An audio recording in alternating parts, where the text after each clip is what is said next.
어, 현대사회 이해 제2주차 수업입니다. 지난 시간에 첫 주 때 강의 소개, 강의 계획에서 얘기한 것처럼 오늘은 제2주차 정치편을 공부를 하도록 하겠습니다. 지금 강의 계획에 나와 있는 것처럼 당초 예정대로면은 3주 동안 정치편을 공부하게 되어 있습니다만은 이게 약간 2주 동안 하고 그다음에 한 주는 또 법을 우리가 공부하게 되어 있습니다만은 약간 내용 진도에 약간 변동이 있을 수 있겠습니다. 조금 더 세분화할 수 있겠어요. 일단 오늘은 민주주의론을 공부하도록 그렇게 하겠습니다. 그리고 다음 주에는 또 정치 과정에 이어서 아마 한 주를 더 할애해서 정치를 공부하게 될 거고요. 법학도 이제 한 주로서는 부족하면 또 이제 두 주로 나눠서 이렇게 하고 나중에 우리가 뒤에 보면은 14주차, 13주차의 그 보론 총정리가 있으니까 진도를 다 끝내는 데는 별 문제는 없을 겁니다. 오늘은 이제 민주주의론에 대해서 공부하도록 그렇게 하겠습니다. 자 이제 지금 나와 있는 것처럼 민주주의론은 먼저 민주주의의 근본 이념 그다음 원리를 우리가 보도록 하겠습니다. 우리 민주주의라고 할 때는 굉장히 이제 그 의미가 포괄적이잖아요. 그래서 우리가 정치적으로 말할 때, 그다음에 일반적인 용법의 민주주의가 있을 수 있습니다. 여기서는 이제 정치적인 관점에서 민주주의에 대해서 공부하도록 하겠습니다. 지금 여기 이제 강의 안에 나와 있는 것처럼 민주주의의 의미에 있어서 정치의 형태로서의 민주주의라고 하는 게 있습니다.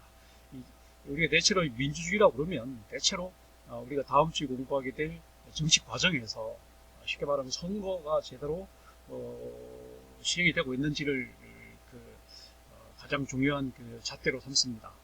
다시 말하면 이제 선거가 제대로 이루어지고 있는 우리나라나 아니면 미국이나 이런 나라들은 이제 말 그대로 그다음에 서유럽이나 이런 나라들은 뭐랄까 분명한 민주주의라고 이렇게 얘기를 할 수가 있지만 겉으로 이름에서는 이제 민주주의라는 말을 표방하지만 예를 들면 북한 같은 경우에 선거가 사실 유명무실하잖아요. 이런 나라는 우리가 민주주의가 아니다 이렇게 말할 수 있는 거고 중국도 사실은 선거가 거의 없잖아요.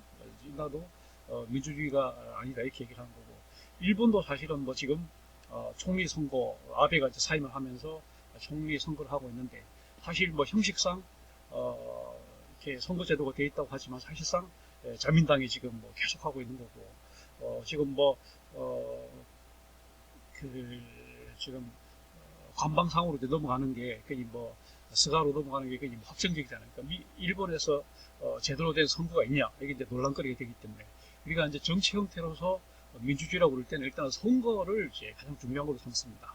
그러니까 우리가 말할 때 이제 데모크라시라는 말은 우리가 뭐 합성하라고 그러잖아요.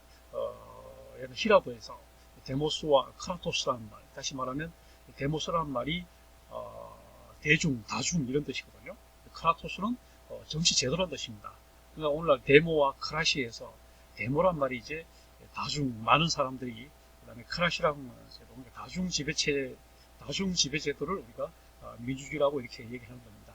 다시 말하면 공화제라고 말할 수 있습니다. 다시 말하면 왕이 지배하는 그런 왕정부와 반대로 이제 신분의 귀천이 없고 다중이 지배하는 그런 체제를 우리는 이제 공화제다 이렇게 말하잖아요. 리퍼블릭이라고 얘기하잖아요. 그러니까 이제 결국은 민주주의란 말과 공화제란 말은 상당히 유사하다 이렇게 얘기할 수 있는 거고 이거는 이제 우리가 말할 때 제임스 브라이스라는 사람이 이렇게 공화제와 민주주의를 동일시했고요. 그다음에 우리가 잘 아는 아브라함 링컨이 국민에 의한 국민을 위한 정치 이렇게 얘기를 했습니다. 이게 바로 민주주의라고 하는 것은 국민에 의한 국민을 위한 정치다 이렇게 말한 거고. 그러나 이제 조금 더 이제 동의어로 생각할 수 있는 것이 자유주의란 말이 있습니다. 국민의 자유를 중시하는 평등이나 이런 이념보다는 자유라는 이념을 중시하는 쪽. 그러다 보니까 이제 자유에 기초한 다양한 이제 정당제도가 구비가 되고 정당제도에 또 기초를 해서 그다음에 이제 선거 제도가 이제 제대로 시행이 되고 이런 체제를 우리는 정치 형태로서 민주주의라고 얘기를 하는 거고 다시 말하면 대의 제도가 되어 있는 겁니다. 선거 제도죠. 선거가 제대로 시행되는 게 바로 정치적 민주주의다 이렇게 말할 수 있는 거고 이념으로서의 민주주의라고 하는 것은 우리가 말할 때 몇 가지 구분해 볼 수 있어요. 우리가 말하는 이제 자유민주주의가 있습니다. 순수민주주의라고 부르죠. 이거는 이제 경제적인로는 자본주의 형태를 띠고, 그 다음에 정치적으로는 대의민주주의, 대의제를 띠는 그런 형태를 우리가 말하는 순수자본주의, 순수민주주의 또는 자유민주주의라고 이렇게 얘기를 하는 거고, 그 다음에 사회민주주의가 있습니다. 이거는 정치적으로 똑같이 이렇게 선거에 기초한, 정당에 기초한 그런 민주주의 형태를 취하면서 경제적으로 이제 뭐랄까 사회적 시장경제 이렇게 말하잖아요. 사회주의 형태를 띈 형태를 우리는 사회민주주의다 이렇게 말하기 때문에 사실 민주주의는 크게 나누면 둘로 나눌 수 있겠다는 거죠.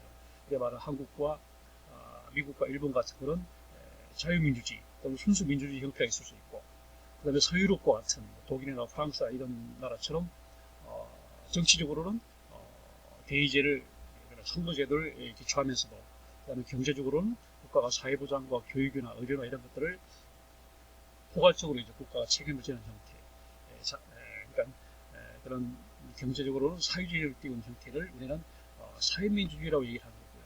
그 다음에 이제 이 민주주의의 토대가 된 것은 사회계약설입니다. 사회계약설 나중에 이제 또 나오겠습니다만, 이 사회계약설의 말 그대로 사회의 기원이 개인 간의 자유로운 계약의 기초에서 이루어졌다라고 얘기하는 것이 사회계약설입니다. 그래서 사회계약설의 창시자는 우리가 말하는 토마스 홉스죠.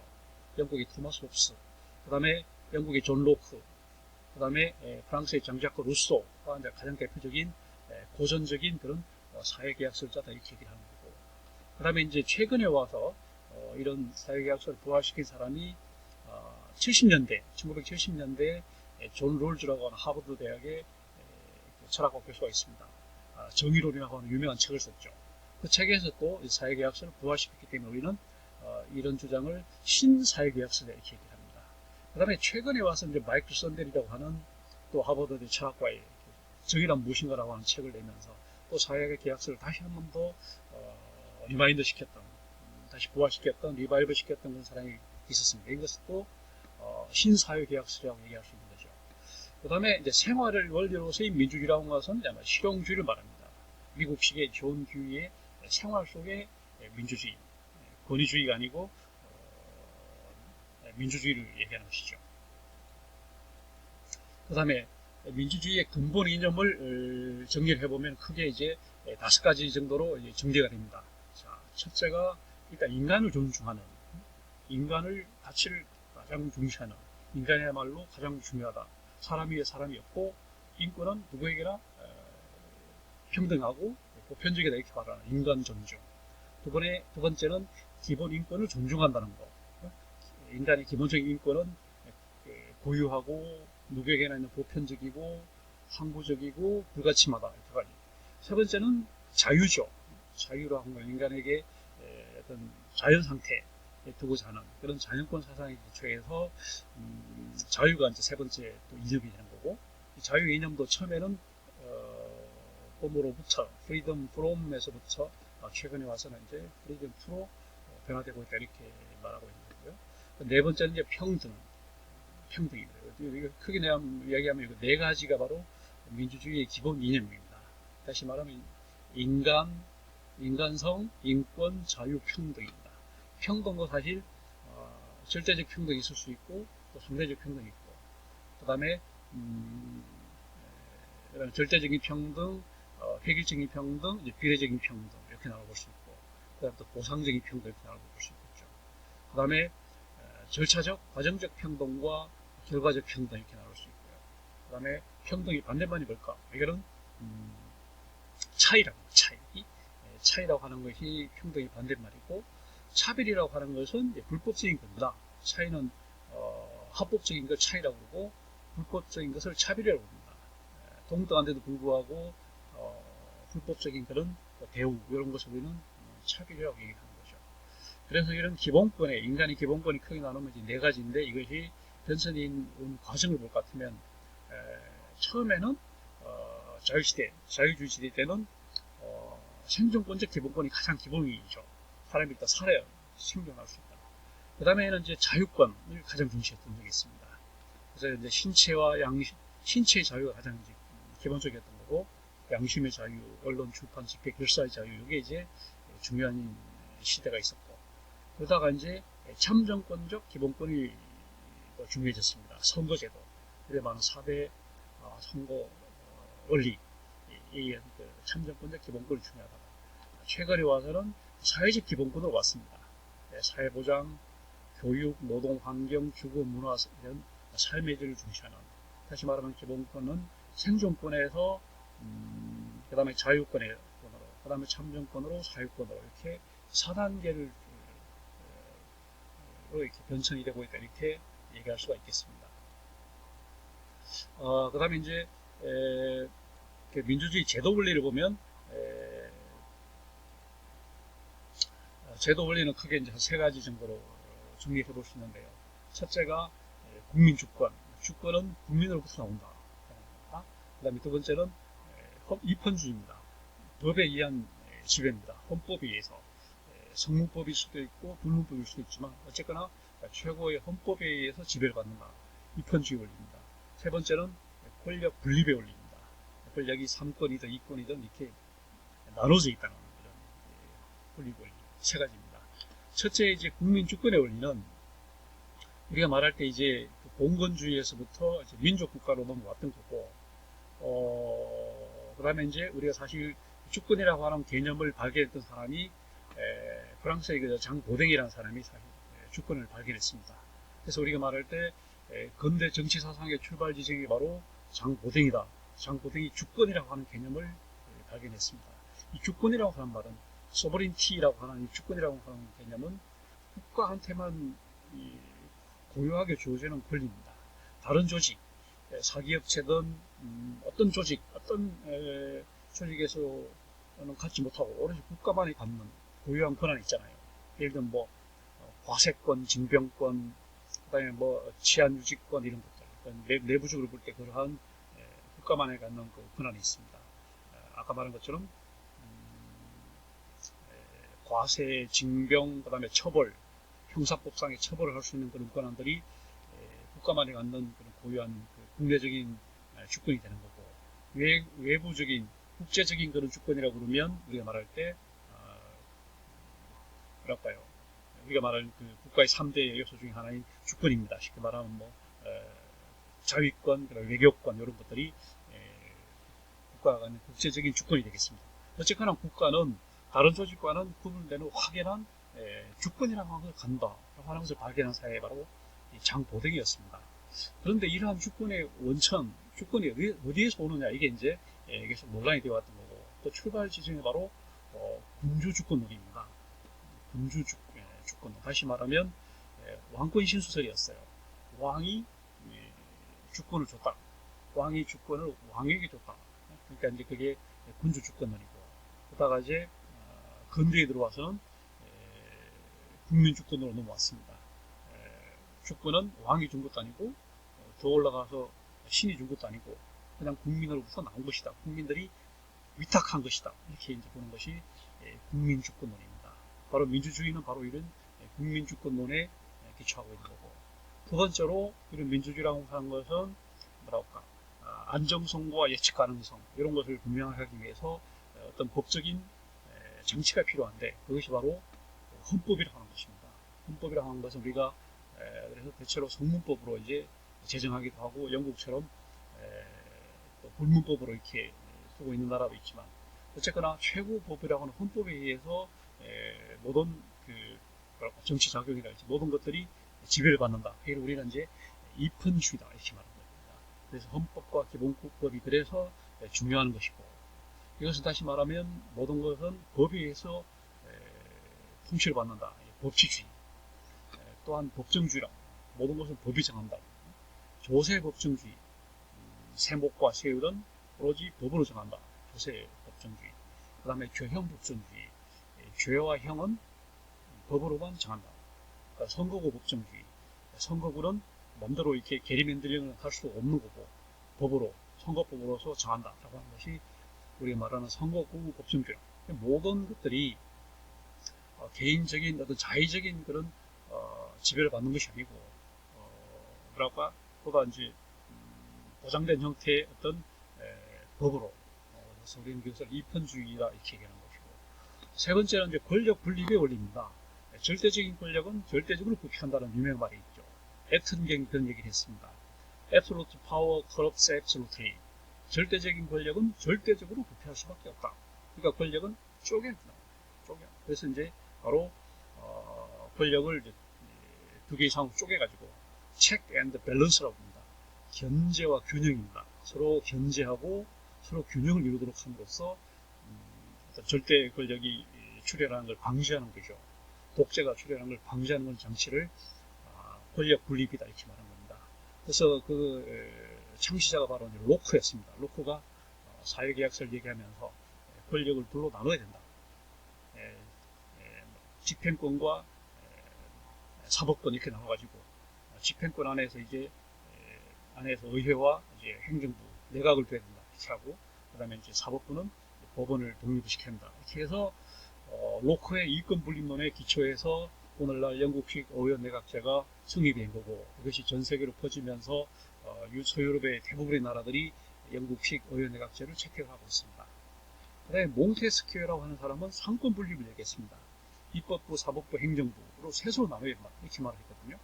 거기에 기초해서 오늘날 미국식 대통령제 경제가 만들어진 겁니다. 그래서 이권 분립이든 상권 분립이든 아니면 대만식의 오권 분립이든 어떤 형태든 어쨌거나 권력은 나눠서 서로 견제와 균형을 해야지만이 부패하지 않고 독재 출현을 막을 수 있다라고 하는 것이 권력 분립의 원리입니다. 이와 같이 민주주의 제도 원리는 세 가지, 국민주권, 이권주의, 권력 분립 이렇게 세 가지로 구성이 되는 것입니다. 그 다음에 이제 민주주의 운영 원리를 볼 것 같으면 민주주의 운영 원리는 한 네 가지 정도 정리해 볼 수 있겠어요. 첫째는 민주주의는 다수결입니다. 우리가 알다시피 직접 민주주의든 아니면 간접 민주주의든 하여튼 의사결정을 할 때 있어서 소수와 다수로 나눠진다면 당연히 다수를 따라야 된다라고 하는 것이 다수결입니다. 이거는 모든 사람들, 그 사회 구성원들이 가중치가 똑같다, 균질적이다라고 하는 것을 전제로 하는 것이요. 모든 사람들의 인권이 평등하다 할 경우에 4대 3으로 나눠지면 4명 의견을 따라가야 된다라고 하는 것이 다수결주의입니다. 이 다수결을 이제 기본으로 하면서, 그렇다고 또 소수는 무시하지 않습니다. 세 사람의 의견을 또 존중하는 것이죠. 근데 다수결만 한다면 횡포가 될 겁니다. 다수결이면서 반드시 소수 존중이 같이 가야 되는 거죠. 그래서 우리는 가장 이상적인 것은 만장일치입니다. 만장일치가 가장 이상적이지만 현실적으로 굉장히 힘드니까, 현실적으로 불가능하니까 우리는 부득이하게 이제 다수결을 택할 수밖에 없는 그런 거죠.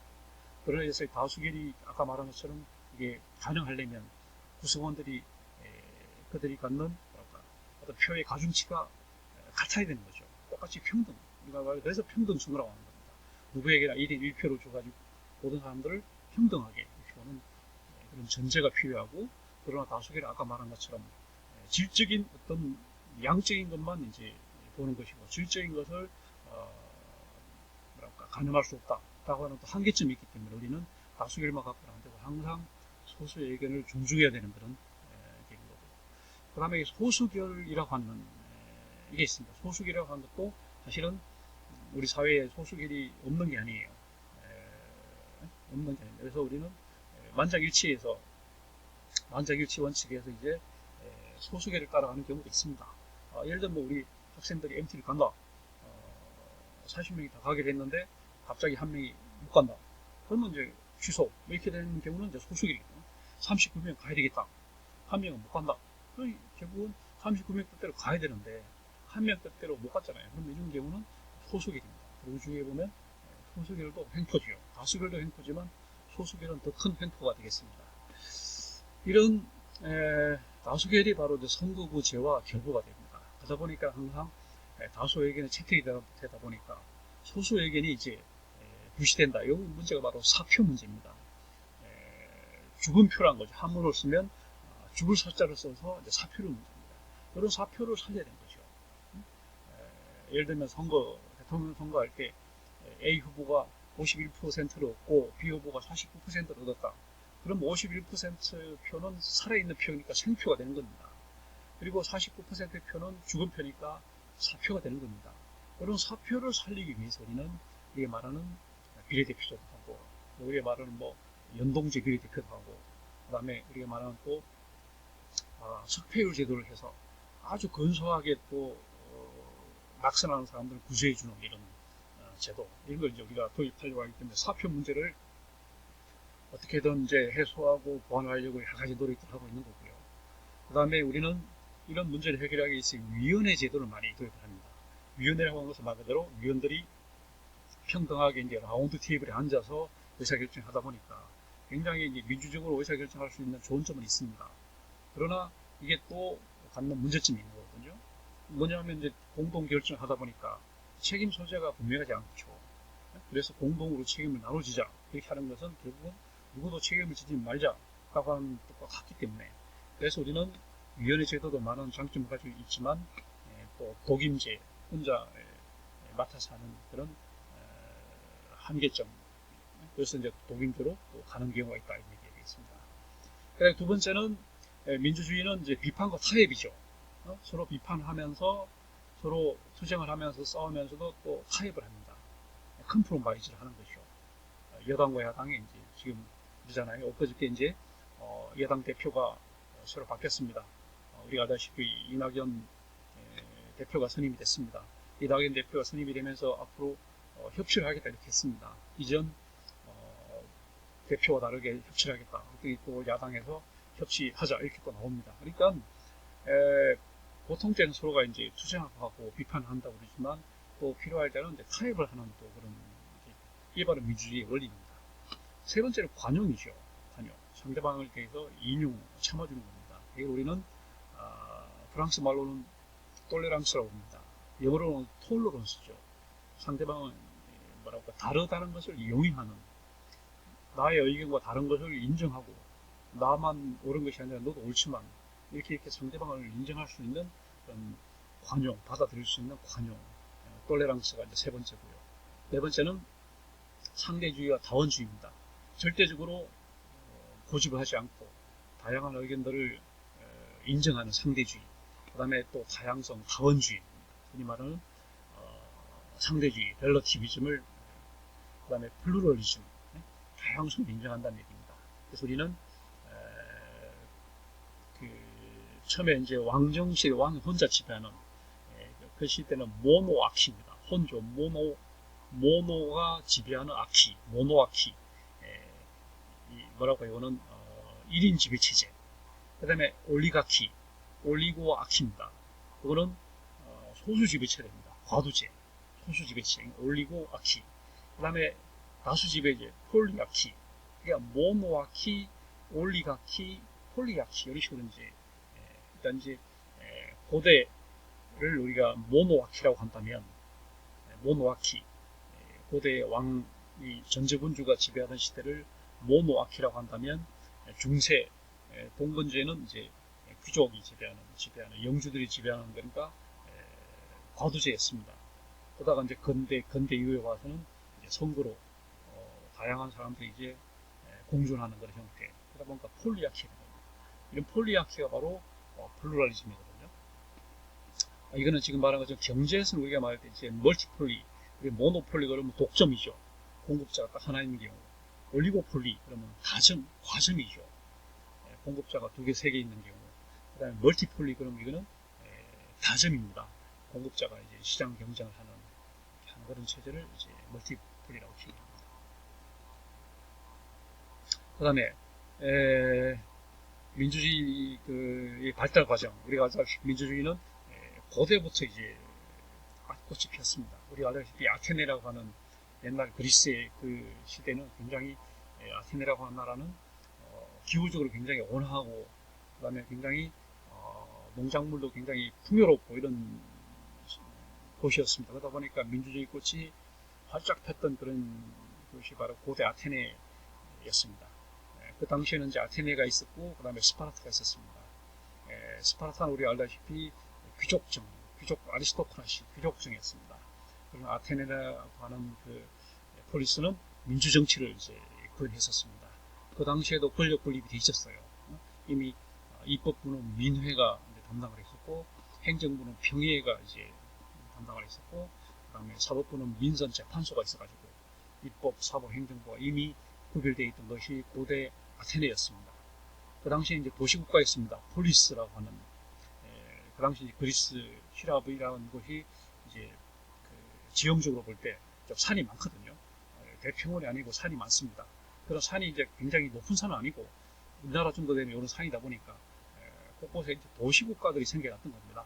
자연스럽게 도시국가들이 생겨났는데 그 도시국가를 이제 폴리스라고 이렇게 얘기했던 거예요. 폴리스. 그래서 오늘날도 도시라고 할 때 폴리스라는 말 많이 씁니다. 대도시다. 그럼 메트로폴리스. 그 다음에 연속도시다. 그럼 메갈로폴리스.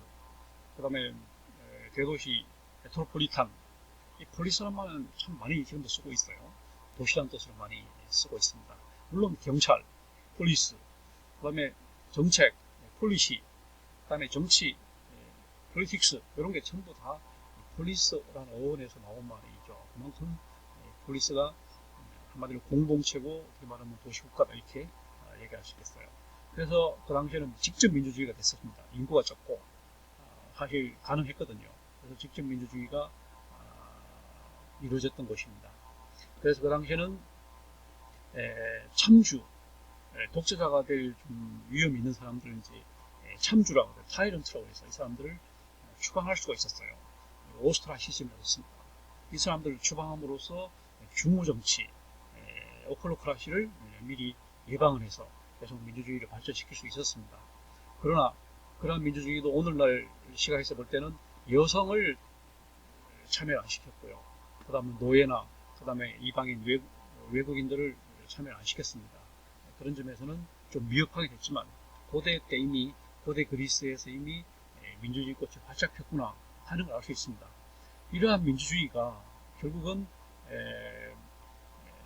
그리스 로마 그 민주주의가 로마 제국의 성립으로 인해 갖고 이제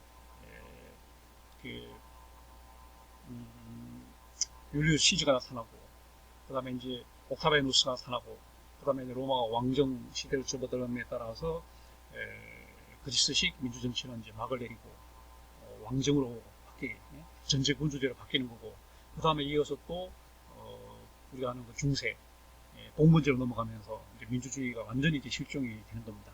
그러다가 이제 근대에 와서 다시 민주주의가 부활하는 겁니다. 그래서 근대에 와서 다시 르네상스라고 해서 고대의 민주주의가 다시 이제 부활. 자, 그래서 그 근대에 들어서 이렇게 일단 절대 군주가 등장했잖아요. 우리가 아는 영국의 엘리자베스 여왕, 그 다음에 프랑스의 루이 14세 이런 사람들이 나타남으로 와서 절대 군주제가 시행됐고 이 사람들의 힘을 빌려서 봉건제가 붕괴가 됐습니다. 그리고 이 사람들이 이제 물러남을 해갖고 민주국가가 형성이 되고 그 다음에 이제 시민혁명이 일어나고 이러다 보니까 자연스럽게 근대 자본주의 체제로 넘어가게 되는 거죠. 그래서 국가의 3대 요소가 이제 충족이 되는 겁니다. 국민이 형성이 되고 민족들이 국민의 이름으로 결속이 되고 그 다음에 영토가 이제 나눠지고 그 다음에 주권이 주어지고 이러다 보니까 그래서 우리는 근대에 다시 민주주의가 부활이 됐다. 그 민주주의를 부활시키는 결정적인 게 바로 시민혁명이라는 거예요. 시민혁명이라는 거예요. 시민혁명이 가능했던 것은 계몽주의를 통해서 이제 그 당시 무지몽매한 사람들의 의식이 이제 깨우쳐짐으로 해갖고 시민혁명이 가능했거든요. 그러니까 먼저 의식화가 되고 그다음에 이제 혁명이 났던 겁니다. 우리나라도 마찬가지잖아요. 실학 사상, 실학이라고 하는 것이 일어나기 위해서는 어떤 의식의 혁명이 있어야 돼요. 실학 그 사상이 먼저 퍼지고 이런 것들 그 다음에 이제 혁명이 나거든요. 그래서 그 의식화를 담당했던 게 바로 계몽주의라고 하죠. 계몽주의. 영어로 하면 이제 인라이트먼트다. 말 그대로 이제 라이트먼, 불을 켜는 거죠. 미개한 깜깜한 어둠 속에서 불을 켜는 거. 이게 이제 인라이트먼트. 영어로 인라이트먼트다. 불을 켜는. 그래서 이 한문을 쓰면 개자는 문을 연다는 겁니다. 문을 활짝 열고 몽자는 것은 무지몽매하다는 것이죠. 무지몽매한 것으로부터 이제 깨우쳐주는 계몽주의가 이렇게 번역을 하는 겁니다. 이런 계몽주의로 사람들이 의식화가 됨으로 해갖고 이제 시민혁명이 일어날 수 있는 사상적인 토대가 만들어졌던 거고, 그 맨 첫 출발이 바로 영국에서의 명예혁명이었습니다. 명예혁명에서 말 그대로 불완전하게 끝났습니다. 그래서 영국은 아직도 평민과 귀족이 남아있는 겁니다. 왜? 완전한 혁명이 아니고 명예혁명이었기 때문에. 그러니까 이제 좋게 말하면 명예혁명이고 나쁘게 말하면 미완의 혁명이다 이렇게 말합니다. 그래서 그 혁명에 이제 기초해서 권리장전이 만들어졌고, 거기에 기초해서 영국이 입헌군주제로 넘어감으로 해갖고 오늘날 의원내각제가 이제 만들어졌던 거고요. 이것이 이제 미국으로 가서 영향을 줬습니다. 우리가 아는 것처럼 미국에서 독립혁명이 났습니다. 사상적으로 볼 때는 명예혁명이 굉장히 큰 영향을 줬고요. 그 다음에 영국이 또 청교도 혁명도 사실은 그 뒤에 일어나긴 했지만 또 영향을 줬고, 그 다음에 이제 결정적인 것은 그 당시 이제 미국의 보스턴 차 사건이었잖아요. 차에 대해서 이제 세금을 부과하는데 그 세금이 너무 이제 틈없이 많았기 때문에 세금 문제를 가지고 이제 법 없이 세금 없다 이런 식으로 해갖고 이제 독립혁명이 났던 겁니다. 그래서 우리가 미국 독립은 단순한 미국이라고 하는 나라의 독립으로 끝나는 것이 아니고, 미국의 독립은 대통령 중심제라고 하는 전혀 새로운 공화제의 문을 열었고요. 두 번째는 연방제라고 하는 또 전혀 새로운 제도가 만들어졌고, 세 번째는 지구상 최초의 이민국가가 만들어졌던 겁니다. 그래서 세 가지 점에서 우리는 미국의 독립은 혁명이다. 하나의 혁명이다 이렇게 말. 단순한 한 나라의 독립이 아니고 혁명이다 이렇게 말한 겁니다. 여기 영향을 받아서 우리가 아는 그 프랑스 대혁명이 났습니다. 프랑스 대혁명으로 인해서 비로소 우리가 중세에 막을 내리고 드디어 군대로 이제 완전히 넘어가게 되는 그런 의미가 갖는 거죠. 여기 이제 이후에 이제 만들어졌던 것이 보수주의, 자유주의 기초한 야경국가가 이제 만들어졌죠. 야경국가가 이제 말 그대로 밤을 지키는 나라입니다. 영어로 말하면 Night Watch State입니다. 밤만 지켜주는 나라. 우리 말하는 국방, 치안, 외교, 소방, 네 가지 국가만, 기능만 이제 국가가 담당을 하는 겁니다. 쉽게 말하면 밤만 지켜주고 낮은 민간한테 맡기고 국가는 밤만 담당한다. 그래서 우리는 이것을 이제 한문으로 번역해서 야경 국가다. 밤을 지켜주는 국가다. 이렇게 말합니다. 이건 이제 독일말 Not the Factstat에서 나온 말이죠. 말 그대로 이게 영어로 하면 Night Watch State니까, 그래서 야경 국가 됐던 겁니다. 그러면서 이제 산업혁명으로 넘어가잖아요. 산업혁명을 거치면서 굉장히 많은 사회 문제가 생겨납니다. 이 야경 국가에 대한 반작용, 다시 말하면 산업혁명으로 인해서 엄청나게 많은 사회 문제가 발생합니다. 우리가 알다시피 이제 농촌이 해체되고 도시로 사람들이 이동함에 따라서 뭐 위생 문제랄지, 그다음에 뭐 아동 노동 문제랄지, 여성 차별 문제랄지, 뭐 노인 문제랄지, 뭐 주택 문제, 보건 위생, 뭐 각가지 사회 문제들이 발생하잖아요. 그리고 무엇보다도 독점 자본주의가 성립이 되고, 그다음에 경기가 호경기, 불경기 이런 식으로 계속 순환이 되고 불안정하고, 이다 보니까 이제 국가가 그냥 밤만 지켜서는 안 된다. 낮도 지켜야 된다. 낮도 이제 국가가 담당해야 된다. 이렇게 나온 것이 바로 복지국가였습니다. 국가가 직접 개입을 해서 단지 네 가지 아까 말한 국방, 치안, 외교, 소방 요것만 하는 것이 아니고 이제 곳곳에 국가가 다 개입을 해서 특히 행정부가 굉장히 많이 비대해지는 겁니다. 그러니까 야경 국가를 입법 국가라고 한다면, 입헌주의 국가라고 한다면 이제는 요것만 갖고서는 복잡해진 그런 사회 문제를 해결할 수 없으니까 이제 행정부가 굉장히 이제 비대해지는 겁니다. 그래서 적극적으로 이제 개입을 해서 사회 문제 해결하고 복지국가로 가는 것이죠. 그래서 이런 국가를 우리는 복지국가다 또는 행정국가다 이렇게 말하는 거죠. 행정국가로 가는 이런 식으로 민주주의가 발달해 왔다 이렇게 얘기할 수 있겠고요. 그 다음에 현대 정치의 그 과제를 몇 가지로 한번 정리를 해보면요. 자, 현대 정치 과제는 일단은 뭐 두 가지로 알아볼 수 있겠습니다. 이게 뭐 나라를 막론하고 우리나라는 미국이나 뭐 어느 나라든 서유럽이나 일단 중요한 것이 정치의 기능이 가장 중요한 게 뭡니까? 통합입니다.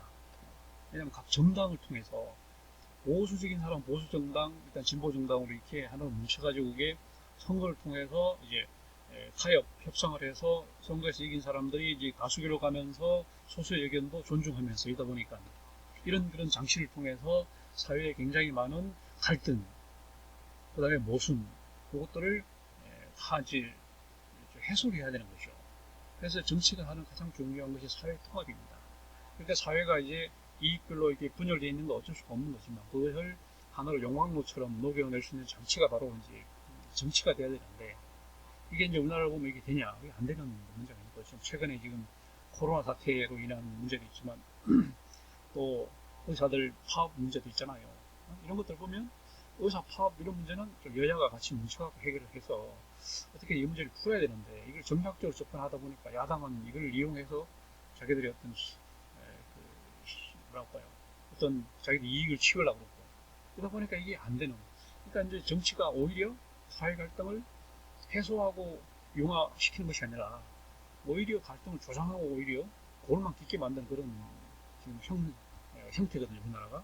미국도 물론 그렇습니다만 민주당과 공화당과도 공존을 하고 유럽 같은 경우는 좀 더 다양한 정당들이 이제 다양한 정치적 의견들을 서로 이제 정책에 반영을 하고 이러다 보니까 사실 정치가 사회에 굉장히 복잡한 그런 이해관계, 갈등, 모순들을 다 녹여내고 어느 정도 이렇게 중재를 하고 중화를 시키는데 우리나라 정치를 보면 여당, 야당이 그냥 극한적으로 이렇게 서로 타협 협상이 없이 그냥 지역주의를 해가지고 강남, 강북, 영남, 호남 쪽에 해가지고 그냥 극한적으로 막 투쟁, 싸우는 식으로 가는 게 가장 현실이 되고 있잖아요. 그래서 어떻게든 사회 통합을 이루어내야 됩니다.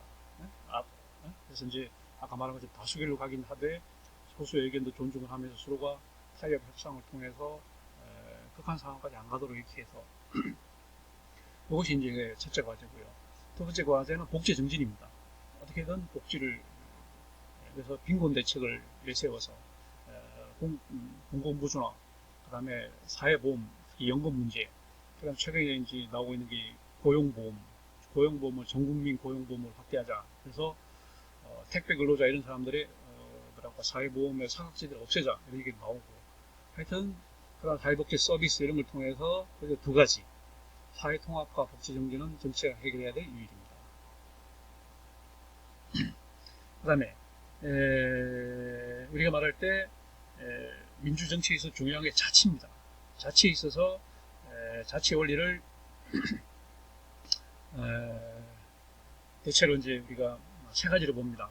자치라고 하는 것이 쉽게 말하면 이제 직접 민주주의가 가장 이제 이상적인 형태이긴 합니다. 고대 그리스에서 직접 민주주의가 있어 왔고, 그 다음에 지금 현대에 와서도 지금 아파트에서 예를 들면 입주민들 사이에 그런 뭐랄까 직접 뭐랄까 참여해서 의사결정하는 그런 직접 민주주의 실험들이 많이 진행이 되고 있고, 그 다음에 이제 각 구청에서도 지금 뭐 시청에서도 보면 주민 참여 예산제 그래 갖고 예산을 정하는 데 있어서 이제 주민들이 참여하는 이런 형태, 이런 그 직접 민주주의 실험들을 많이 하고 있습니다. 그런 것은 이제 직접 민주주의를 할 수 없기 때문에 오늘날 그 현대에 와서는 너무 사회가 복잡하고 인구도 많고 이다 보니까 직접 민주주의가 불가능하니까 그러나 이제 직접 민주주의의 그런 장점들을 최대한 살려야 됩니다. 최대한 반영시키고자 하는 것이 바로 국민투표와 국민발의와 국민소환이라고 하는 세 가지 이런 직접 민주주의 제도를 여전히 우리는 이제 중요시해야 되는 거고, 특히 국민투표를 통해서 이제 뭐랄까 하나로 이렇게 하는, 예를 들면 뭐 대통령 선거를 할 때도 예를 들면 결선 투표를 한다. 일단은 뭐 여러 후보를 가지고 선거를 한번 하고 거기서 1위, 2위 한 후보를 가지고 한 번 더 투표를 하면 과반수를 넘기잖아요. 그러면 그 과반수 예를 들면 뭐 55%대 45% 나왔다. 그러면 또 55% 나온 사람을 놓고 그 사람을 대통령으로 인정할 거냐 하는 국민투표를 한 번 더 하면 그 대통령은 정말 전 국민의 지지를 받는 대통령이 되겠죠. 지금처럼 그냥 한 번으로 끝나니까 문재인 대통령 40%밖에 못 얻었다, 60%가 당신을 안 찍었다 이렇게 인정 안, 이런 불복하는 경우가 생길 수 있기 때문에 프랑스식의 결선 투표제를 한번 하든지 아니면 한 번 더 나아가서 국민투표까지 한 번 더 함으로 해서 정말 명실상부한 정당성이 있는 대통령을 만들어주든지 이런 식으로 하는 국민투표를 하는 것이 이렇게 하는 뭐랄까 아까 말한 것처럼 정치의 사회통합 기능을 할 수 있는 중요한 장치다 보니까 이게 참 뭐 번거롭고 돈도 많이 들고 이런 문제가 있긴 하지만 정말 뭐랄까 정치랑은 뭐랄까 투쟁과 어떤 승리와 패배 뭐 이런 승자 독식 이런 장이 아니라 하나의 축제장으로 만들려고 하면 국민투표라고 하는 제도를 좀 더 잘 활용을 할 필요가 있지 않느냐 이런 얘기들 하죠. 그다음 국민들의 다양한 의견들을 반영하는 국민 발의, 청와대에다가 이제 우리가 청와대 신문고에다가 우리가 의견을 낼 수도 있고, 그다음에 어떤 법을 제정해달라, 개정해달라 이런 걸 또 국회에다가 민원 진정 뭐 청원을 할 수 있고, 청원과 이런 것들이 있습니다. 지금 현재 되지 않고 있는 게 국민소환제도죠. 국회의원이나 지방자치단체 장에 대해서 국민들이 나중에 소환하는 거죠. 불신임하는 이런 제도가 이제 앞으로 시행이 돼야 되는 그런 필요가 있는 겁니다. 그 다음에 두 번째가 이제 간접민주주의. 우리가 직접민주주의라고 하는 것이 반드시 다 좋은 건 아닙니다. 아까 말한 것처럼 고대 그리스에서도 직접민주주의의 그 폐인 바로 주무정치 그런 미리 알고 있었기 때문에 아까 말한 오스트라시즘이라고 하는 그 참주제를 추방하는 제도가 있었잖아요. 그러니까 직접민주주의가 다 장점만 있는 것이 아니고 단점 또한 있습니다. 그런 단점과 장점을 잘 이제 결합을 시키면서 그래서 오늘날 이제 민주주의, 간접민주주의 형태로 왔는데 간접민주주의는 말 그대로 대의민주주의입니다. 대표자를 뽑아서 의견을 반영하려다 보니까 각계각층의 이익이 다 반영이 될 수 있도록 하는 게 이제 관건인 거죠. 그리고 우리가 말하는 지역대표로만 해서는 한계가 있으니까 비례대표, 직능대표로 좀 보완을 해보자.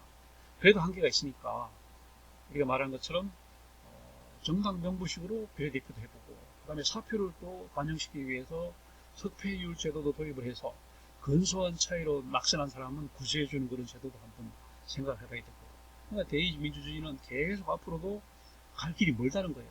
계속 제도적인 장치 보완을 해서 계속 이제 보완해 나가야 되는 거죠. 기술적으로 계속 보완해 나가야 된다. 그 다음에 직접 민주주의 제도도 계속 반영을 시키고 그 다음에 또 지방자치를 통해서 지방자치를 지금 하는 것처럼 이런 식이 아니라 기능자치도 좀 더 이제 많아져서 지금 현재 우리나라 기능자치는 교육자치만 하고 있습니다만 앞으로 자치경찰제도 도입이 됩니다. 그리고 보다 연방제식으로 또 완전한 자치가 되려면 법원, 판사, 검사도 이제 선출하게 하고 경찰청장도 경찰서장도 지역에서 선출하게 하고 이렇게 하는 게 완전한 지방자치가 되기 때문에 아직도 지방자치 갈 길은 굉장히 멉니다. 우리나라가 좁긴 하지만 지방자치 필요성은 점점 더 많아지고 있고 그래서 지방자치를 통해서 계속 보완을 해나가야 된다. 그 다음에 하나가 이제 원격 민주주의죠. 우리가 말한 것처럼 텔레 데모크라시입니다. 텔레. 우리가 말하는 그 모바일. 선거도 굳이 투표소에 안 나가더라도 모바일을 통해서 투표를 할 수 있고 그 다음에 각종 무슨 의견을 묻는 그런 장치 무슨 이런 것들도 다 이제 모바일이나 그냥 통신을 통해서 할 수 있는 그런 형태를 우리는 원격 민주주의다. 텔레 데모크라시다 이런 말을 쓰는 거죠. 이게 굉장히 그 편리하다는 그런 또 장점이 있습니다만은 단점 많습니다. 해킹 문제도 있고 그다음에 그 의견 조작 또 뭐 여러 가지 문제가 있기 때문에 이것도 우리가 이제 조심스럽게 접근을 하되 보완을 해 나가야 되는 거죠. 아까 말한 것처럼 포퓰리즘으로 갈 수 있어요. 의견들을 막 선동해가지고 포퓰리즘이 또 갈 수 있는 문제가 있고 그 다음에 일방적으로 여론 보도를 할 수 있고 쉽게 말하면 가짜뉴스 이런 거 가지고 가짜뉴스를 가지고 막 여론을 보도하고 이런 또 문제를 가질 수 있는 피해가 있기 때문에 원격 민주주의도 신중하게 접근해야 되겠다는 얘기 되겠습니다. 그 다음에 이제 우리나라의 정치 경험을 한번 보면은요, 자, 우리나라의 과거 정치 경험을 한번 돌아보면, 제도적인 그 변화와 혼란이 있었습니다. 우리가 정부 수립 때 1945년 해방이 돼서 1948년 단독정부, 반정 수립될 때 유엔 총회가 단독 정부를 수립하라 이렇게 해라 남북한이 같이 해라 이렇게 한 것이 좌절이 됐고 그래서 결국 그게 안 됐기 때문에 남한만의 단정 수립이 됐습니다. 그러다 보니까 이제 뭐랄까 영구 분단이 된 거죠. 영구 분단이 돼서 여전히 이념적인 대립이 있고 그 이념적인 대립이 있고 그걸 되게 편성해서 어떤 사람은 이익을 보고 어떤 사람은 또 엄청난 피해를 보고 뭐 이런 현상들이 지금까지 계속 이어지고 있는 거고요. 그 다음에 이제 건국 이념이 있었습니다. 우리는 지금 헌법에 담겨 있는 것처럼 홍위 인간 사상, 이런 사상들이 있는 거고. 그 다음에 이제 이승만 정부가 자유당 권위주의로 흘러갔습니다. 지금도 계속 얘기 나온 게 뭐 친일 문제를 해결하지 못했고, 그 다음에 뭐 광복회에서 문제제기 한 것처럼 이런 문제점도 가지고 있었던 것이죠. 그 다음에 이제 4.19 혁명이 났던 거고요. 4.19로 해서 민주당, 우리가 장면정부가 들었었지만 만 1년도 못 가서 만 1년 만에 또 5.16에 쿠데타가 나면서 바로 민주당은 단 1년 만에 무너졌습니다. 그래서 제1공화국인 자유당은 48년부터 61년까지 그러니까 한 3년 정도 갔던 것이요. 그러나 이제 민주당 제2공화국은 1년밖에 못 갔습니다. 그리고 바로 5.16 군사 쿠데타가 나면서 제3공화국이 들었었던 거죠. 그게 박정희 대통령이 제3공화국, 그 다음 제4공화국, 유신헌법을 해서 제3공화국까지 갔던 거고, 그 다음에 이제 제5공화국으로 해서 지금까지 현재 제5공화국이 이어지고 있는 그런 형태입니다. 그래서 아마 우리 제도적으로 볼 때 독일의 역사에서 이제 바이마르 공화국이 역사는 짧지만 가장 이상적인 형태의 정치 제도였다 이런 얘기를 하는 것처럼 지금 우리가 보다 좀 객관적인 평가가 필요합니다. 자유당에 대한 평가 그리고 제2공화국에 대한 평가, 제3공화국에 대한 평가를 분명하게 해서 우리의 교훈을 이제 얻어야 되는 거죠. 그 다음에 이제 박정희 군사 쿠데타로 해서 군사 독재, 군부 독재가 이제 등장이 돼서 61년부터 이제 93년까지죠. 그러니까 한 12년 동안 22년 동안 이제 계속 되는 그런 32년 그래서 군부 독재입니다. 그래서 그 당시 내세운 국시가 바로 반공이었습니다. 공산주의를 반대한다. 어떤 복지국가를 지향한다. 이게 아니고 공산주의를 반대한다고 하는 그런 논리를 내세웠고, 그 다음에 경제개발을 했죠. 경제개발로 인해서 각종 불평등, 대기업과 중소기업, 공업과 농업 사이에 뭐 여성과 남성, 뭐 하여튼 지역, 수도권과 지방, 강남과 강북 하여튼 각종 불평등이 여기서 잉태가 됐고, 그 이후에 이제 민주화가 진행이 되면서 현재까지 이르고 있는 겁니다. 그 과정에서 우리 헌법 개정을 보면은 48년에 이제 재헌헌법이 제1차 개정이 있었죠. 6.25 한국전쟁 중에 대통령 직접 선거에 한번 개정이 있었고, 그 다음에 제3차 개정이 바로 아까 말한 것처럼 4.19 혁명 다음에 의원 내각제로 갔던 겁니다. 우리나라 그러니까 역사 가운데 딱 1년 동안 우리나라가 의원 내각제를 시행한 적이 있습니다. 그래서 의원 내각제가 좋으냐, 대통령 중심제가 좋으냐, 이런 이제 우리가 뭐랄까 양분법을 가지고 얘기하는데 상당히 정략적으로 얘기를 많이 하지만 둘 다 장단점이 있고, 저희는 의원 내각제를 딱 1년 동안 시행했습니다.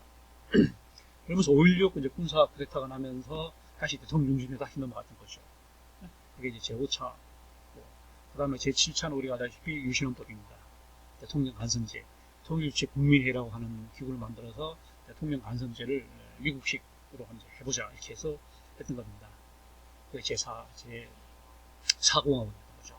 그 다음에 이제 제5공화국이 되는 것이 87년도에 헌법을 개정한 게 제9차 헌법 개정입니다. 이것이 현재도 시행이 되고 있습니다. 개정된 지가 너무 오래됐던 거죠. 그래서 다시 한번 개정할 필요가 있어서 개헌 얘기가 계속 나오고 있습니다만은 개헌에 지금 상당히 쉽지 않습니다. 너무 오래돼서 개헌을 할 필요가 있는 것은 맞고, 그리고 또 뭐라고 제도적인 그런 게 있긴 하지만 가장 큰 문제는 역시 경제 문제입니다. 경제 체제. 지금 현재 헌법에서 하고 있는 사회적 시장 경제라고 하는 이 말을 어떤 식으로 해석할 것이냐. 완전한 시장 경제냐, 아니면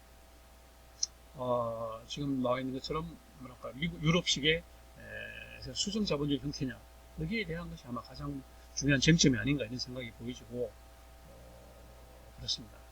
그 다음에 헌법의 이념과 기본 원리, 헌법은 나중에 우리가 법에 들어가서 다시 한번 공부를 쭉 하게 될 겁니다만은 헌법을 다시 한번 읽을 필요가 있습니다. 처음부터 끝까지 한번 꼼꼼하게 읽어볼 필요가 있어요. 우리 초중고등학교 때 헌법을 너무 많이 공부를 하긴 했지만 한번 제대로 읽어본 적이 있는지 우리가 그냥 헌법을 해석한 것만 우리가 이제 봐왔기 때문에 헌법의 이념과 기본 원리를 보면 헌법은 일단 전문이 있습니다. 헌법은 전문이라는 게 있어서 내세우고 있는 것이 세 가지입니다. 민족주의, 민주주의, 국제평화주의입니다. 그 다음에 헌법의 기본 원리는 역시 국민주권, 자유민주주의, 복지, 사회국가, 문화국가, 국제평화주의, 평화통일주의 이렇게 있습니다. 헌법에서 가장 중시하는 것은 국민의 기본권입니다. 국민의 기본권을 보장한다는 것이 헌법의 기본 취지입니다. 기본권을 보장하기 위해서 통치구조를 몇 가지 담고 있습니다. 우리 말하는 기본권이 이제 중심이고, 기본권을 보장하기 위해서 이제 제도적 장치로서 이제 정부와 국회와 법원, 그리고 선거관리위원회, 그다음 헌법재판소 이렇게 5개의 기구를 이제 명시하고 있고, 그다음에 지방자치, 경제조항 이런 식으로 되어 있거든요. 그런 것들이 결국은 국민의 기본권을 보장하기 위한 장치다.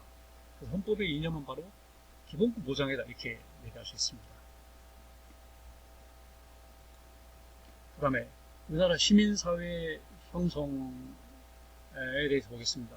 우리가 흔히 말할 때 우리 말한 게 신민에서 시민으로 갔잖아요. 신민이라는 것은 뭐냐, 말 그대로 백성과 같습니다. 그러니까 통치 대상으로서의 신민에서, 그 다음에 협치 대상으로서의 시민으로. 신민이라고 하는 통치입니다. 가분범치. 통치 대상이 신민인 겁니다. 국가가 통치하는 대상이 신민인 거고, 시민은 뭡니까? 국가의 동반 대상입니다. 협치 대상이에요. 협치 대상, 통치 대상으로서의 신민에서부터 협치 대상, 거버넌스 대상으로서 시민으로 변화된 거죠. 우리가 이제 전근대 사회, 신분 사회에서부터 이제 계급 계층 사회로 이렇게 넘어왔습니다. 동학혁명, 그다음에 독립협회, 3.1운동 이런 과정을 거쳐서 우리가 신분 사회를 깨뜨리고 계층 계급 사회로 넘어왔다 이렇게 말할 수 있고요. 그다음에 민주 시민 사회를 건설했습니다. 그게 바로 4.19 혁명이었고, 그다음에 유신에 대한 항거, 그다음에 민주화 투쟁의 결과, 오늘날 이렇게 민주주의 꽃이 활짝 핀 거죠. 아마 전 세계적으로 민주주의의 자유 보장도가 가장 높은 나라가 우리나라가 아니냐 이렇게 말할 정도로 미국 보세요. 트럼프 아래에서 일본, 아베 밑에서 우리나라만큼 민주주의 꽃이 활짝 핀 나라가 과연 있을까? 이렇게 자유롭고 언론들이 하고 싶은 말 다 할 수 있고, 감히 대통령을 이렇게 광화문에서 대형 집회를 할 수 있고, 대통령에 대해서 전면 극단적인 시위를 할 수 있고, 대통령한테 구두를 던질 수 있고, 미국 같았으면 구두 던지면 바로 총 맞겠죠. 그러니까 아마 여러 이제 기준으로 평가를 해봐야 되겠지만, 민주주의 정도가 아마 굉장히 많이 올라와 있는 상태가 이렇게 얘기할 수 있고, 그 다음에 하나가 이제 시민사회죠. NGO라고 하는 비정부 조직이 굉장히 많아졌습니다. 이게 바로 시민단체가 많아졌어요. 이것은 이제 우리 사회에 보편적인 그런 이익을 추구하는 그런 곳을 NGO다 이렇게 말하는 거죠.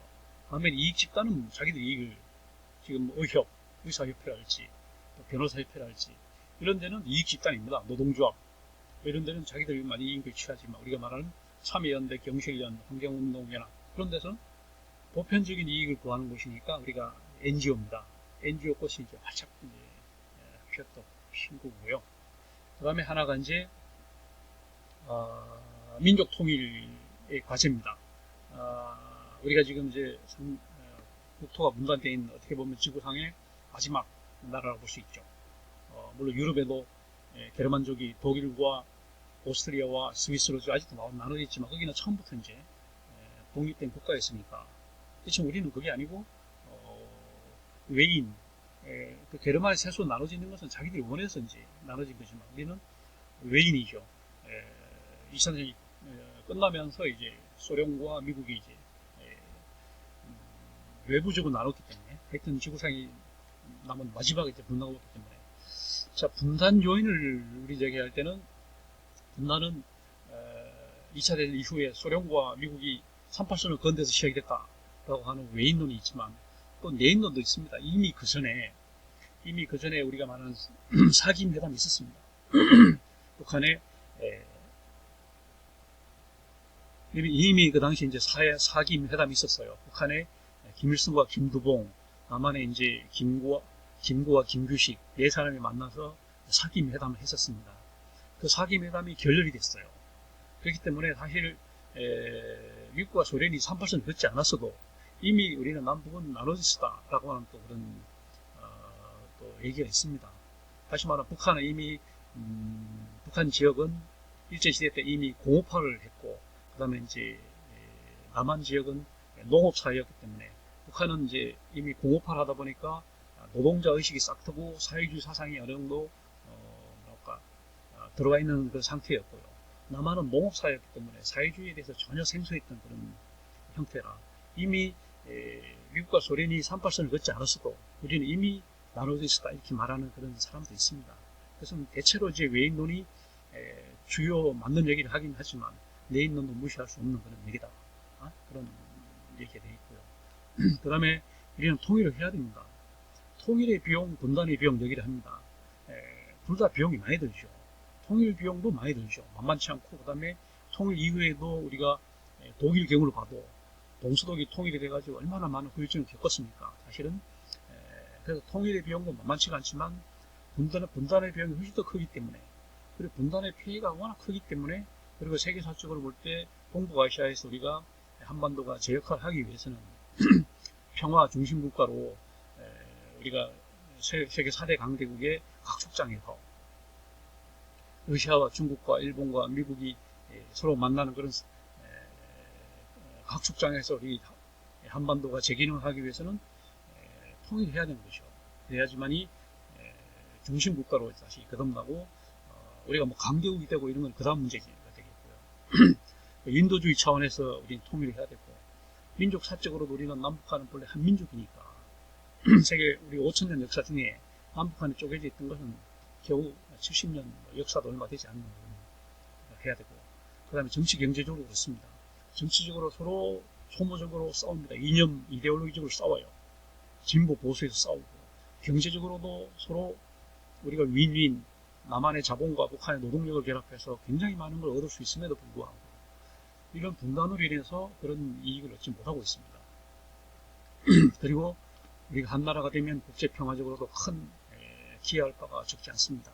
대륙으로 전출할 수 있고 해양으로 진출할 수 있고 대륙 횡단 철도로 연결할 수 있고 이런 여러 가지 역할을 할 수 있기 때문에 우리는 통일을 해야 한다. 우리는 분단 비용과 통일 비용을 우리가 함께 우리가 봐야 될 필요가 있는 거고요. 그 다음에 통일 정책 과정을 몇 가지로 정리해보면 그렇습니다. 사실상 중요한 것이 이제 7.4 남북 공동성명이었고 이것이 남북 간에 최초로 했던 공동성명이었어요. 그 다음에 평화통일 외교 선언, 대결 외교에서 평화통일 외교로 가겠다. 그 다음에 평화통일 3대 원칙, 상호 불가침, 그 다음에 교류협력, 그 다음에 남북한 자유총선거 이런 식으로 3단계로 가야 된다. 처음에는 상호 불가침, 그 다음에 교류협력, 마지막으로 남북한 자유총선거 이런 3단계로 가야 된다. 그래서 그 결과 우리는 91년도에 남북한이 비로소 동시에 유엔에 가입했습니다. 이건 굉장히 중대한 사건입니다. 왜냐하면 분명히 남한과 북한은 이제 어엿한 주권 독립국가라는 얘기예요. 그래서 각 두 나라는 서로 더 이상 비방하지 않고 서로 존중해야 되는 겁니다. 남한도 북한을 국가로 인정하고 북한도 남한을 국가로 인정하고 상대방의 국가 원수에 대해서는 존중을 하고 그 다음에 존칭을 써주고 이렇게 하는 겁니다. 이렇게 그런 좋은 의미가 있기도 하고 또 나쁜 의미로 말하면 남북한이 이제 분단이 고착화된 거죠. 이제는 완전히 남한 북한이 마치 독일, 오스트리아, 스위스처럼 그냥 하나 나눠진 거죠, 이제. 그러니까 이게 이제 분단의 고착화, 이제는 통일은 멀어진 게 아니냐. 이렇게 또, 부정적으로, 비관적으로 볼 수 있는 그런 관점도 없지 않습니다. 그 다음에 우리가 여러 차례 남북 정상회담을 했습니다. 김대중 대통령과 노무현 대통령과 그리고 문재인 대통령이 들어서 세 차례나 이렇게 남북 정상회담을 했기 때문에 굉장히 현재로는 가까워져 있는 상태고 여러 가지 변수가 있습니다. 국내적으로 이제 통일에 대한 뭐랄까 의견을 좀 더 조정을 하고 구체적인 어떤 방안이 나와야 될 것이고 더 중요한 것은 미국과 관계에 있어서 전 세계 어떤 북한에 대한 이제 경제 제재 문제와 맞물려 있기 때문에 이런 문제들을 이제 어떻게든 해소해야 되는 그런 어려움이 있긴 하지만 의외로 지금 사실 멀은 것 같기도 하지만 가까운 수도 있습니다. 그래서 어떤 변수가 생기고 우리 노력이 이루어지면 의외로 남북한 협력, 더 나아가서 이제 교류 이렇게 갈 수 있기 때문에 우리 이것은 뭐 굉장한 위기임과 동시에 그다음에 또 하나의 큰 기회가 되는 겁니다. 특히 남한이 지금 굉장히 이제 경제적으로 시장이 포화 상태가 있기 때문에 북한까지 북한이 열리게 되면 흔히 하는 말로 한 5, 60년은 이제 사실 내수가 시장이 넓어진다 이렇게 얘기를 하고 굉장히 부작용도 있겠습니다만은 어쨌거나 굉장히 동력이 커지고 하여튼 내수 시장이 굉장히 넓어진다고 하는 게 있는 거죠. 한 나라 내수 시장이 되려면 최소한 인구가 이제 1억은 돼야 된다고 그러는데 현재 5천만만 갖고는 너무 적거든요. 북한까지 하면 7,500만 되니까 자꾸 넓어지기 하는 그런 게 있기 때문에 그런 관점에서 우리는 봐야 되는 겁니다. 자, 그렇게 해서 오늘은 민주주의에 대해서 이제 공부를 다 했습니다. 그럼 다음 시간에는